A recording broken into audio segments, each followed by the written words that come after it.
Hello, Algebra A and Algebra B. This is your video lesson for week 5 of AMI. We are going to be covering the assignment I sent to you on Monday. We're going to be going back over what point slope form is and how to work with it in this assignment. So the first thing I would like for us to do is we are going to look at what the point slope form of a linear equation looks like. Sorry guys, my cat is trying to get comfortable in my lap. Okay. So if you'll take a look, this is our equation, the top line here that I just marked. We have y minus y1 equals m times the quantity of x minus x1. So let's make sure we understand where each of these things are coming from when you're trying to set up your equation. So x1 and y1, they are any solution to the equation or a point off of its line. So you would have the x value and the y value that go together off the coordinate plane or that you solved for and found. Sometimes it's just given to you though, and that's when it's actually a little simpler. One thing I always like to point out when I'm talking about point slope form here is there are subtraction signs in the form because of where it comes from. It comes from slope formulas where they came up with this type of form. So keep in mind when you plug a number in or substitute a value in to point slope form, you will flip the sign is how I remember it. All right. Now also, something you guys should be very familiar with at this point is that m is equal to slope. Anytime we're talking about linear equations, m is the value of the slope. Okay? So once you have the slope and a point off of the line, both coordinates, the x and the y, my cat is trying to eat my headphones. Sorry guys, hold on. All right, anyways, so once you have both those things, you're ready to write. So we're going to be doing a lot of different things with point slope form on today's assignment. So I'll go over one question from each section. All right, I'm going to go ahead and switch it over to that now. Okay, and we are back. So we're going to look at the first section first. We have write the slope-intercept form of the equation of each line. So on number 1, you have y plus 5 is equal to negative 7/4 times the quantity of x minus 4. So if I want to take this from slope-intercept form, if I want to take this from point slope and turn it into slope-intercept, there's two things I need to do. The first thing is I will do the distributive property on the right side, and then after that, I will deal with the number that's on y's side, this plus 5. So let's take a look at what that's going to be. I'll do the distributive property step first. Okay, so when I do the distributive property, I'll start with negative 7/4 times x, and so those just combine together. And then our second part is negative 7/4 times negative 4. So on the top, if these were fractions, I would have negative 7 times negative 4, which gives me 28/4, which would simplify to just positive 7. Remember, when you multiply by the whole number by the same number in the denominator, those will cancel out.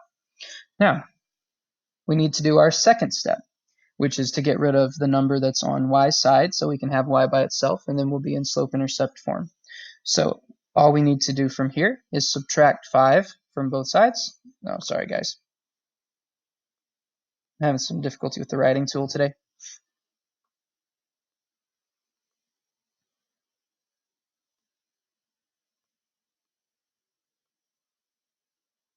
Sorry, I'm writing so big, guys, but after that, we'll rewrite the final step. I'll write it down here, but this is the answer to number 1. We have y equals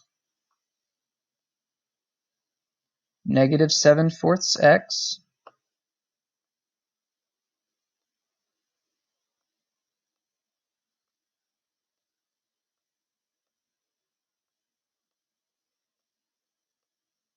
plus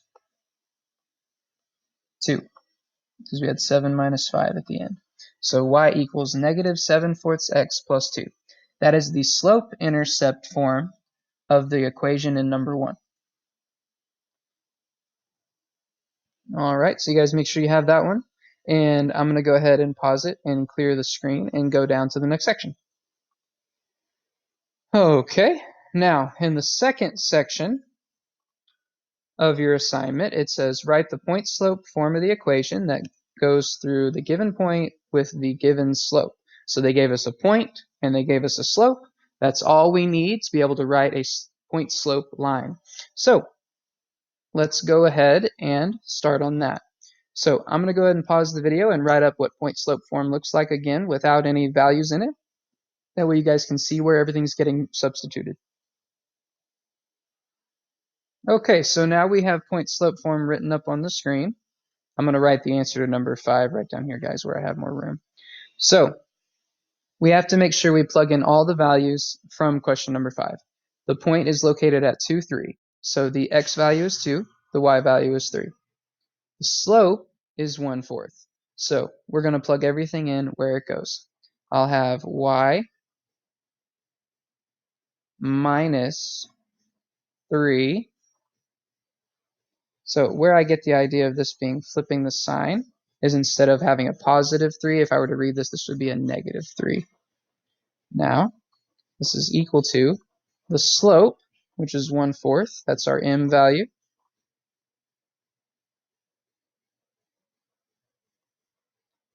Times the quantity of x minus 2. That's it. As far as you have to go on that one. All right, I'll leave it here for a second, and then I'm going to clear the screen and head down to the next. Okay, here's our next section. It says to write the point-slope form of the equation of the line through the given points. So this time it's going to take more effort. We're going to have to find the slope and then write an equation. So the first thing we're going to have to do is plug this into the slope formula. So in case you forgot what that is, it is y2 minus y1 over x2 minus x1 is equal to the slope. So I'll write that down here, and we'll work that part out first, and then we'll write our line. So here I have m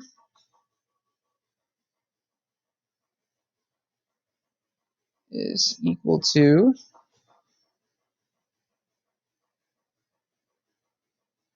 y2 minus y1 over x2 minus x1. Now to keep this simple, I usually just have the 1's be the first point listed and the 2's be the second point listed. That way you aren't getting yourself all tangled up.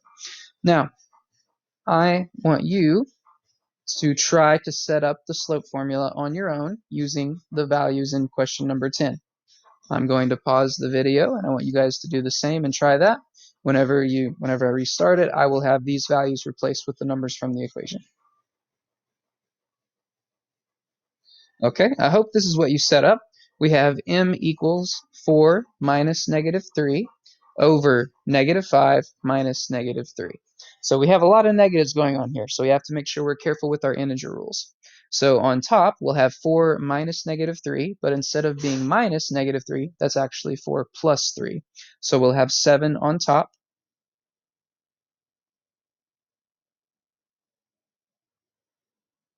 And on bottom, we have negative 5 minus negative 3. So negative 5 will stay negative, but then this 3 will become positive. So we'll actually have negative 5 plus 3. So that would be a negative 2. So what we're going to have here is our slope is negative 7 over 2. The reason this stayed negative is because only one of these numbers were negative. Had we ended up with a negative 7 on top and a negative 2 on bottom, this would have changed to positive. But no, it does not in this case. So this is our m for question number 10. This is our slope. So now let's go ahead and set up the point slope form line. I'm not going to rewrite the form. I'm just going to do the problem. We have y minus, I'm going to use the first point where I have both -3's. So instead of writing y minus -3, I'm going to go ahead and fix that to being y plus 3.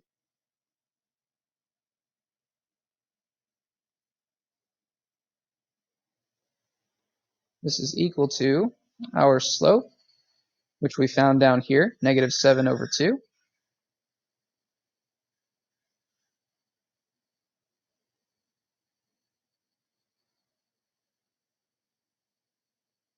Times the quantity of x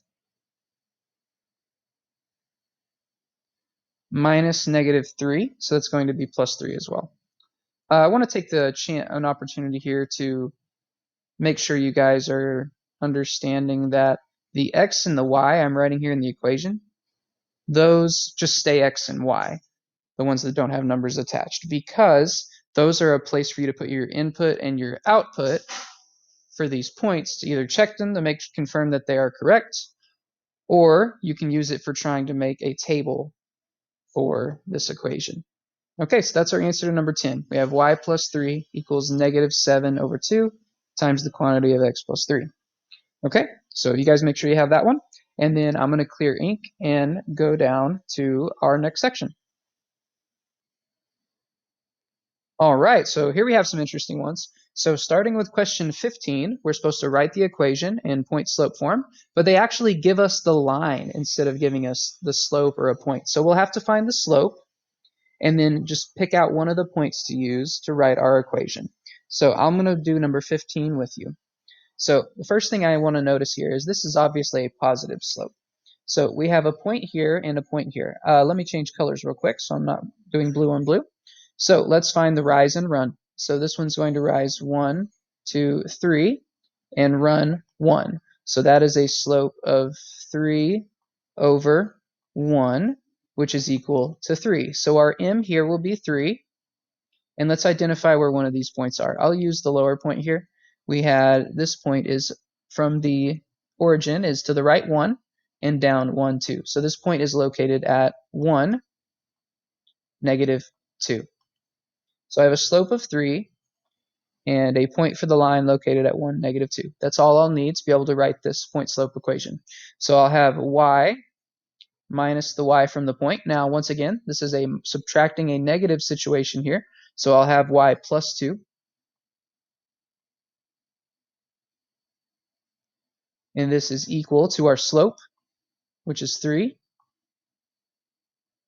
times the quantity of x minus the x from the point, which is 1. So x minus 1.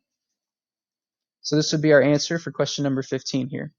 Y plus 2 is equal to 3 times the quantity of x minus 1. And so that is that one. And I believe that is everything.